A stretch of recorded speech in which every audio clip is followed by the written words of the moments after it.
নমস্কার। যুক্তি তর্ক সঙ্গে অর্কয়ে আপনাদের স্বাগত। আপনাদের সঙ্গে আমি অর্কপ্রভ সরকার। ভীষণ অস্থির পরিস্থিতি বাংলাদেশে, সেই নিয়ে এই প্রতিবেদনে বলবো। তার আগে জানিয়ে রাখি, আমাদের উত্তরবঙ্গের রায়গঞ্জ শহর, সেই শহরের উন্নতির জন্য, সার্বিক উন্নতির জন্য একটা ম্যারাথনের আয়োজন করা হয়েছিল। উদ্যোক্তা ছিলেন বিশিষ্ট শিল্পপতি এবং রায়গঞ্জের বিধায়ক কৃষ্ণ কল্যাণী, অভিনেত্রী শ্রাবন্তী, ফুটবলার বাইচুং ভুটিয়া সহ বহু মানুষ অংশ নেন। ভারতবর্ষের অন্যান্য রাজ্য থেকেও আসেন। এক ঝলক দেখে নিন রান ফর রায়গঞ্জের খণ্ডচিত্র। আজকে গতি দিবে রায়গঞ্জের ডেভেলপমেন্টের জন্য, অগ্রগতির জন্য। Are you ready?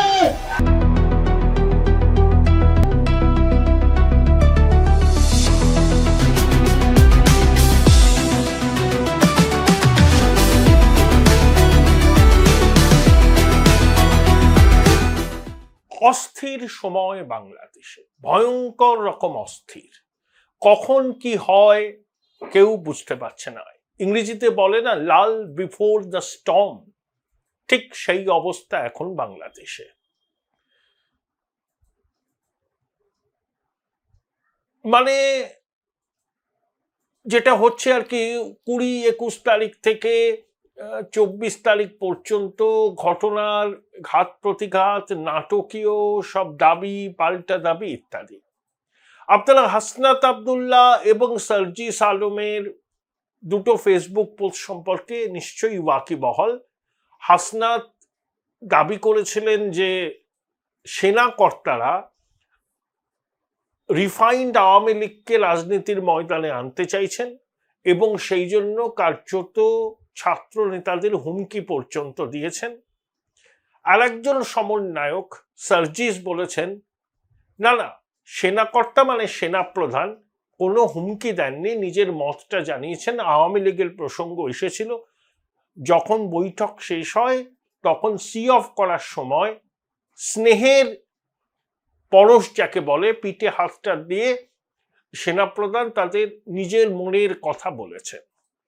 অবশ্য এই সার্জিস এবং হাসনাত সেনাপ্রধানের মিলিটারি সেক্রেটারিকে ফোন করে সাক্ষাতের সময় চান, তারপরে সেনাপ্রধান সাক্ষাৎ সময় দিয়েছিলেন।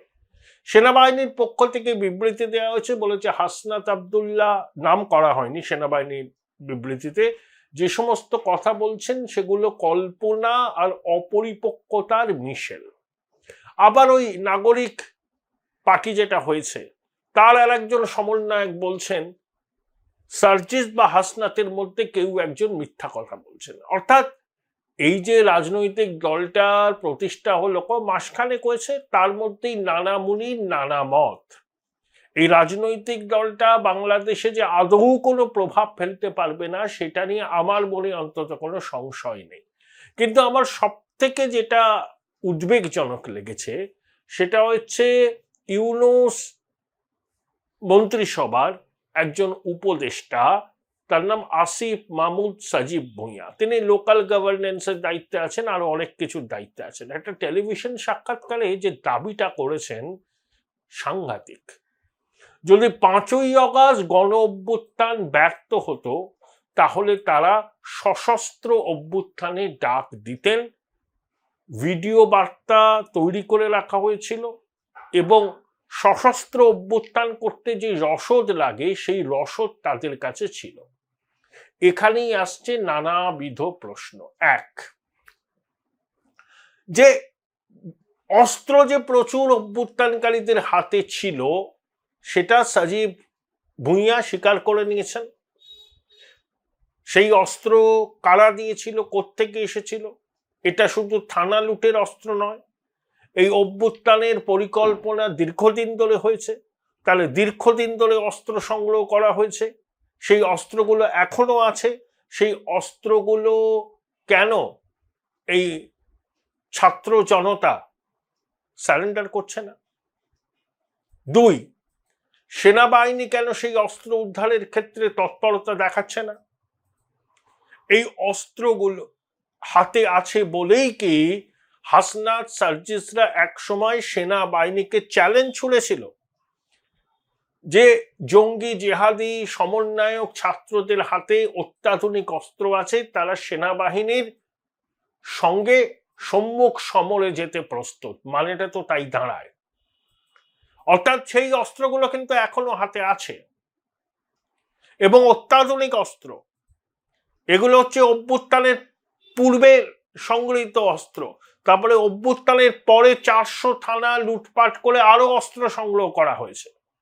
জঙ্গি জিহাদিরা জেল ভেঙে বেরিয়ে গেছে, অন্তর্বর্তী সরকার জসিমউদ্দিন রহমানির মতো আন্তর্জাতিক সন্ত্রাসীকে জামিনে মুক্তি দিয়েছে।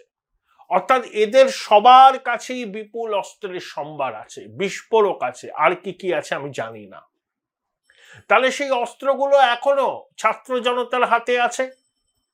সেই অস্ত্রের বলে বলিয়ান হয়ে তারা একটা প্রশিক্ষিত সেনাবাহিনীকে সম্মুখ সমরে নামার চ্যালেঞ্জ চালায়। আফগানিস্তানের কথা ভাবুন, তালিবান জঙ্গিদের কাছে এরকমই অস্ত্র ছিল, সেই জন্যই তারা আফগান সেনাবাহিনীকে চ্যালেঞ্জ ছুটতে পেরেছিল যে আফগান সেনাবাহিনী দীর্ঘদিন ধরে আমেরিকার প্রশিক্ষণ পেয়েছে। ঠিক এক পরিস্থিতি বাংলাদেশে।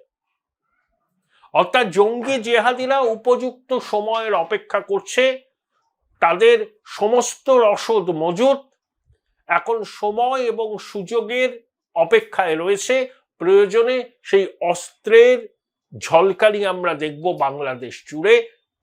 এই জঙ্গিদের টার্গেট হবে রাজনৈতিক নেতা, মুক্তিযুদ্ধের পক্ষের শক্তি, ধর্মীয় সংখ্যালঘুরা এবং অবশ্যই সেনাবাহিনী।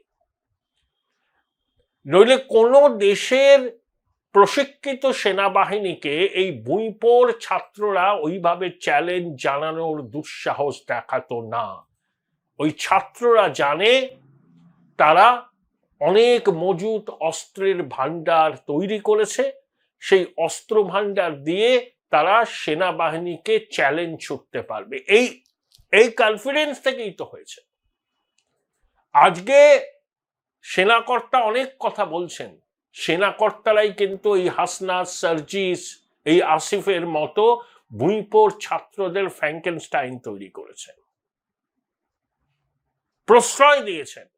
এখন সেই দৈত্যরা বেরিয়েছে, তারা এখন সেনাবাহিনীকেই মানতে চাইছে না, সেনা প্রধানকেই চ্যালেঞ্জ জানাচ্ছে।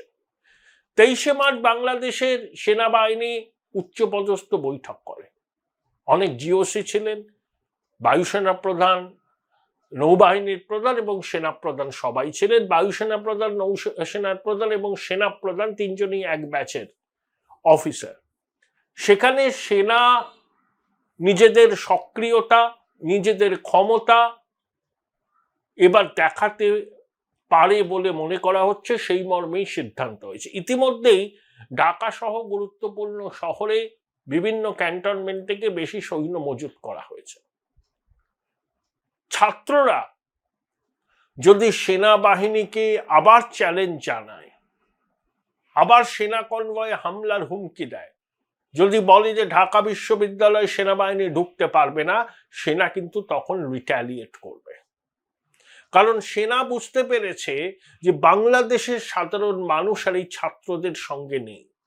অভ্যুত্থানের সময় সেনাবাহিনী অভ্যুত্থানকারীদের উপর বল প্রয়োগ করেনি, তার কারণ বাংলাদেশের সাধারণ মানুষের একটা বড় অংশ শেখ হাসিনা বিরোধী আন্দোলনকে সমর্থন করেছিলেন। তাই 3রা অগাস্ট সেনাবাহিনী সিদ্ধান্ত নেয় যে তারা দেশের মানুষের উপর বল প্রয়োগ করবে না। সেনাবাহিনীর এই নিষ্ক্রিয় হয়ে যাওয়ার সুফলটা পেয়েছিল ছাত্ররা, অভ্যুত্থানকারীরা। তখন সেটা ছিল সময়ের দাবি। এখন সময়ের দাবি হচ্ছে এই জঙ্গি রূপী ছাত্রদের সাবাক শেখানো, তারা যাতে আর বেশি ট্যাফও করতে না পারে, এবং সেনা সেটা করবে। এবং সেনাপ্রধান বাহিনীর উপর পূর্ণ কর্তৃত্ব তৈরি করে ফেলেছেন। Join Indian Institute of Hotel Management now. Right choice, right decision. এখন একটা আপাত শান্তি হয়তো আপনারা দেখতে পাবেন। এই যে সার্জিসের যে ফেসবুক পোস্ট, সেটা কি বলবো, অনেক সুর নরম। মানে এমনও হতে পারে এরা হাসনাতকে বলির পাঠা করে দিল, হাসনাতকে দল থেকে বহিষ্কার করে দিল, সেনাবাহিনী তাকে রিমান্ডে নিয়ে নিল, অনেক কিছু হতে পারে। কিন্তু তাতেও ভবি ভুলভাল নয়, এরা কিন্তু প্রত্যেকে জঙ্গি মানসিকতা, এটাকে বুঝতে হবে। এবং ইউনূস এদের নেতা, যে কোনো মূল্যে নির্বাচন পেছাতে চায়। ছাত্ররা, জামাত, ছাত্র শিবির, হিজবুত তাহরির, তা নির্বাচন পেছানোর সব থেকে কি বলবো, কিভাবে নির্বাচন পেছানো যায়, যদি বাংলাদেশে একটা সন্ত্রাসের রাজত্ব কায়েম করা যায়, বিস্ফোরণ, খুনোখুনি, সেনাবাহিনী কনভয়ে হামলা, রাজনৈতিক নেতৃত্বকে খুন, তাহলে সেনাপ্রধান যে টাইম লাইনটা দিয়েছেন সেই টাইম লাইনে নির্বাচন হবে না। এই চক্রান্তটা করছে জামাত, রাডিকাল ইসলামের লোকজন, এবং ছাত্ররা তাদের সামনে আছেন, তাদের ফ্রন্টাল ফেস, এবং বাইরে থেকে কিছু লোকজন মদত দিচ্ছে। একজন হচ্ছে ফরাদ বাজাহার, একজন হচ্ছে প্যারিসে লুকিয়ে থাকা ব্রাহ্মণপীর যে ওষুধ কেলেঙ্কারিতে অভিযুক্ত। 4 থেকে 5 জন আছেন যারা সমাজ মাধ্যমে ভারত বিরোধী বিদ্বেষ ছড়াচ্ছেন, সেনাবাহিনী বিরোধী বিদ্বেষ ছড়াচ্ছেন। এরাই কিন্তু এই ছাত্রদের মেন্টর। এদের প্রত্যেকের ব্যক্তিগত এজেন্ডা আছে, সেই এজেন্ডা ফুলফিল করার জন্য তারা বাংলাদেশকে ধ্বংস করতে চায়। ভাবতে পারেন, এই যে পয়লা বৈশাখের আগে মঙ্গল শোভাযাত্রা হয়, যেটা ইউনেস্কোর আবহমান কালের সাংস্কৃতিক ঐতিহ্যের স্বীকৃতি পেয়েছে, এবার মঙ্গল শোভাযাত্রার নাম বদল হবে, অন্যরকম হবে, যাতে ইসলামিক সংস্কৃতির চিহ্নটা সর্বত্র ধরা পড়ে। একের পর একেরা যে পদক্ষেপগুলো নিচ্ছে, এই পদক্ষেপগুলো জামাতের চাপে পড়ে। ভারত সরকার বিমস্টেকের নরেন্দ্র মোদীর সঙ্গে ইউনূস শীর্ষ বৈঠক করতে চায়, এই মর্মে ভারত সরকারকে অনুরোধ করা হয়েছে।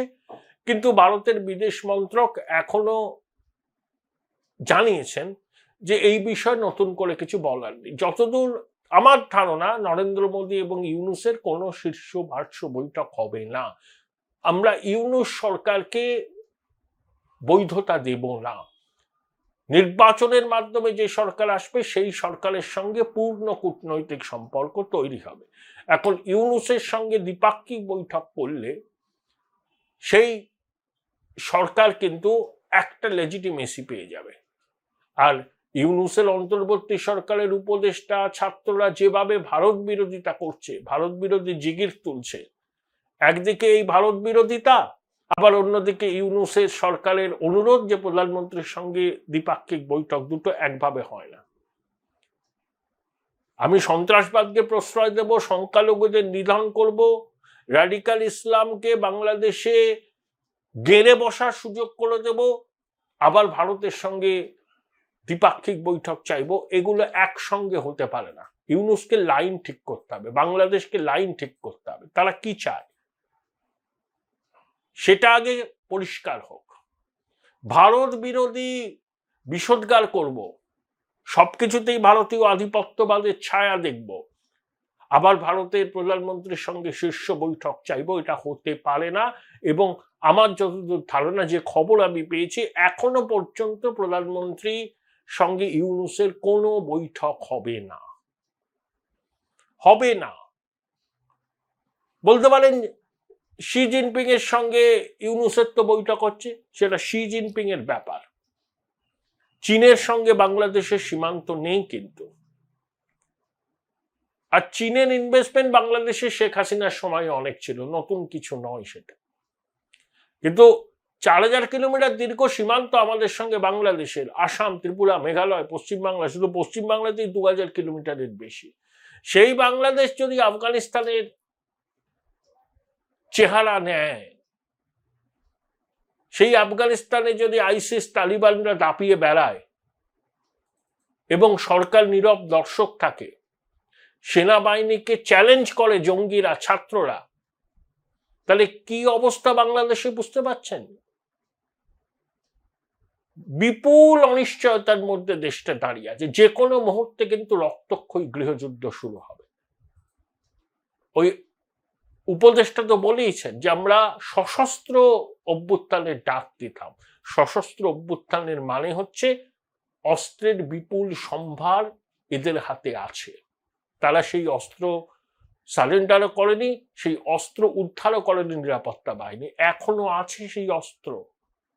তাই নির্বাচন ধরুন ঘোষণা করলো ইউনূস, সেনাবাহিনীর চাপে, আন্তর্জাতিক চাপে, আমার ধারণা এই ছাত্ররা জামাত হিজবুত মারাত্মক সন্ত্রাস তৈরি করবে বাংলাদেশ জুড়ে, যাতে কোনো মতে একটা সুষ্ঠু নির্বাচন সংগঠিত হতে না পারে। তাই আমরা পুরো পরিস্থিতির উপর নজর রাখছি, গোয়েন্দা সংস্থাগুলো তৎপর আছে। কারণ দেখুন, আফগানিস্তান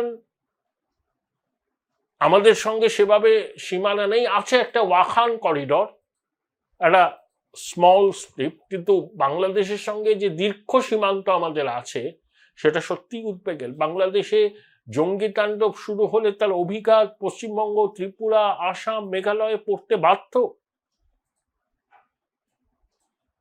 আমরা উদ্বিগ্ন আছি, সজাগও আছি, নিরাপত্তা জোরদার করা হয়েছে।